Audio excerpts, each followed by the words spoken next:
have you guys heard of STEM? Science, technology. Who is interested in that area? Okay, I'd like to hear from just 2 people why you want to go into STEM or what you like about STEM. Can you pass the mic? Somebody who has not spoken. Yes, darling. Let me see the young girl in front and the young man at the back. Yes, go ahead.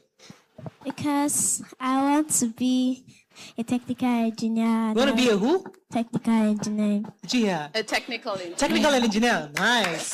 Cool. Pass the mic to the gentleman at the back with the tie, the far left. Yeah, all the way. Yes. My reason for going into your STEM name, we don't know you. Sorry. My name is Morayo. So my reason for going into STEM is my love for technology. And I'm aspiring to be a software developer. Nice. Awesome. Cool. So to give us better insight to this conversation concerning how much time is good for you to be on the screen and how important it is for us to focus or think about going into STEM is our executive coach. She's an entrepreneur, a women's empowerment advocate known for her work in education, leadership development, and female advancement initiative across Africa and diaspora. She currently serves as the country president, United States branch for the Africa Women's Summit. Please welcome Dr. Omotola Babajide. Welcome to the show. We still need to bring you back for a proper executive lecture for women especially, you know, but because we know you don't live in Nigeria, I wanted to grab you before you left. You've had the kids, you know, I want you to, in your experience working with children, what are your thoughts on screen time? How much is too much time? Let's start with that before we go into the issue of STEM. Okay, thank you everybody, and thank you Morayo for having me. It's really a pleasure being here. Children are my heart. Yeah. I've always been a teacher, and I'm a teacher of teachers. I worked in the College of Education, you know, training teachers to teach children. And I've been in academia for more than 25 years. Wow. So I'm very impressed with all of you. Clap for yourselves. Very, very impressed. I'm particularly impressed with the fact that they tell the truth. You know, they're very truthful. Somebody was saying, I spent the whole day on my tab and all of that, and they're being truthful. Yeah. So the question is, how much screen time is healthy? You're not supposed to spend the whole day on your screen or on your tablet or on TV. It's not healthy. As a matter of fact, it causes intellectual disabilities. Yes, it does. Right now, because I work with the Department of Education in the United States, we have this problem, and it's really very significant. So what the curriculum developers did was to inculcate education within games. So we use games to teach students or to teach children. They use games, a lot of software that we use even in the classroom, smart boards, YouTube, and all of that. But as they're watching it, as they're doing it, they're intellectually stimulating the children. We know that we cannot take these gadgets away from them. Yeah. These kids are generation Y, generation beta, generation alpha. It's like screens are synonymous with them. They're born with it. So the question is, how do we manage this issue with the children? And so, even if you're going to be on screen, make sure that you're watching educational videos and educational things that will stimulate your intellect. Okay, fantastic. So, well, thank you. I wanted you to touch on the area of STEM, because I know, again, that's some area that you're very versatile in. Because a lot of kids, the excuse they give is that, I like techie stuff. That's why I'm on my tab. You know, I want to, or my kids talk about Roblox. And I'm like, why don't you do this stuff? They're like, no, mommy, Roblox helps me too. I'm like, well, you kidding me? I already know he's lying to me. But the point is that, how can we encourage kids who are addicted to tab to also be interested in STEM, which we know is the future? Okay, thank you for that question. So everybody knows what's something, you've been hearing this word AI. Have you heard of it? So before AI came into, you know, fusion, there was something called coding. So a lot of people will go on their laptops, be doing these roadblocks to be able to learn coding. But now AI is eliminating all of that. AI can do coding in 10 minutes. Humans can do it in 2 weeks. AI can do it in 5-10 minutes. And as a matter of fact, now there's a disruption in the technological space. I don't know if you have heard of it. A lot of technological people are losing their jobs because AI is, you know, replacing and taking their jobs. So the question now is, how do we survive in the next 10 years? All of you here, in the next 10 years, the jobs that are existent now or existent in the past 5 years will not be existent in the next 10 years. So how do you properly prepare yourself so that in the next 10 years, you are you are taking the right courses. Exactly, taking the right courses, and then you are valuable in the market. You're competitive in a global market space, And now is the time for you to begin to look into STEM. I tell people that humanities is facing away a little bit, because all of those things are history. You can't go to school and say you want to go study history. At the end of the day, you might not get a job. So the question is, there are 3 pillars. When you want to consider a course you want to study, you have to look at something that will give you income potential. You have to look for something. Before you used to say passion, but now passion is not it these days. You have to look at what is viable in the market. In the market now is AI and machine learning. So you have to begin to be scientifically oriented. Do science subjects. You will get a job better, than people that do humanities. STEM is science, technology, engineering, and mathematics. So children that don't like mathematics, this is the time for you to begin to learn mathematics. Do things that are AI oriented. Somebody was saying something about content creation is a major thing now. People are making a lot of money.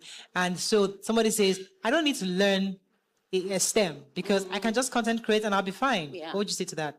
Yes. So there's a lot of questions about it. A lot of people are not even going to colleges anymore. Yeah. Universities, what's the point? I go to college, I get all this debt, and I don't get a job. Why don't I go into content creation? Yeah, you go into content creation, but the truth about the matter is there's always disruptions in the market at every decade. So you have to be prepared. If you have your degree, and even if you go into content creation, you have something to fall back on if something happens. Who knows, in the next 10 years, content creation might not be as big as it is now. You never know.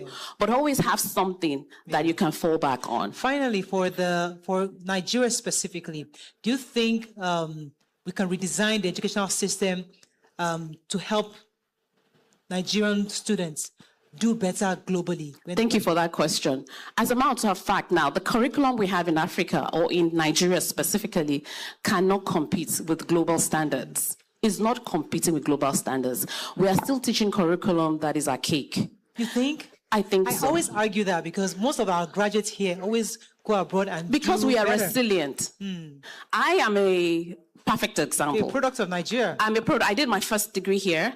I did my second degree here. But when I went to South Africa to do my PhD, it shook me.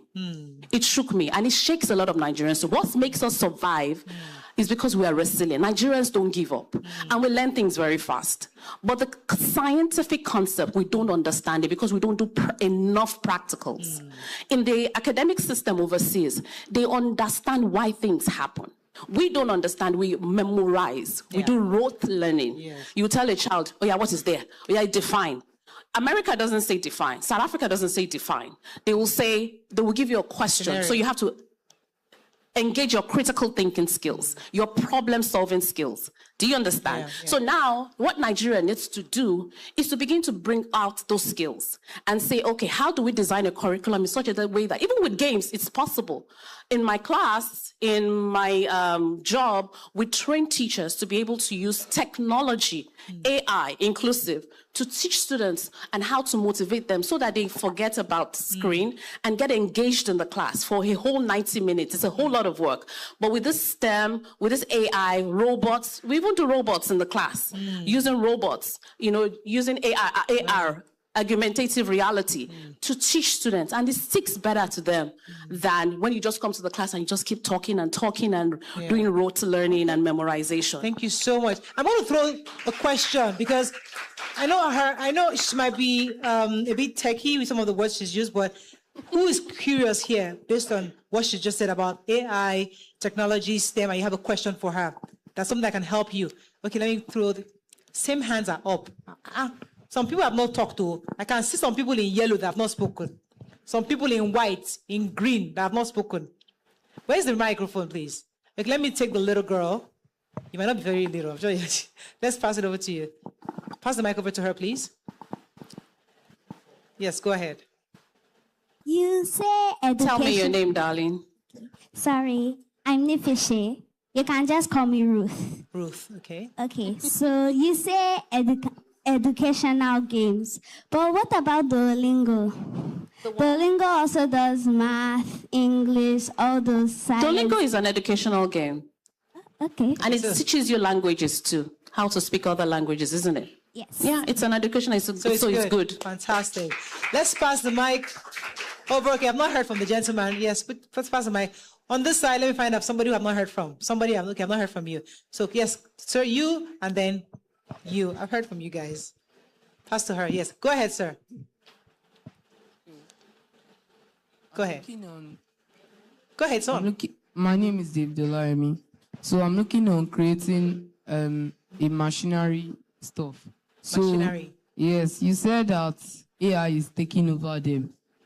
So do you mean that to make the machinery, you just need to tell AI and the AI? What do you mean by machinery? You mean an app? Yes, ma'am. An app to do what, baby? Like to educate people on how to, like an AI app, to create an AI app like Google. Yes, I want to create it. So do you also need AI? You want to create it to do what? To educate students and workers on how to make their work better and easier. Okay. So what's the question? So now, do you mean that you don't need to crack your brain? You just need to... Okay, thank you for that question. I get it. So he's trying to say that since we're talking about AI doing a lot of technological things, he wants to be able to build an app. So how can he go about it? So as a matter of fact is that you need to have the background knowledge, you understand, to be able to build that app. So even if you're going to use AI is going to, in every aspect now, in every apps, they use AI to enhance productivity. So ordinarily, if you want to build an AI app or an app or something to help other people, maybe you were used 6 months before. Now AI can make you do it in 2 weeks or 1 week. So it increases productivity. Thank you so much. We have to wrap up. I've run out of time. Thank you so much for your time. We have to go on a show. We're going to come back and continue with the show. Stay with us. We'll be right back.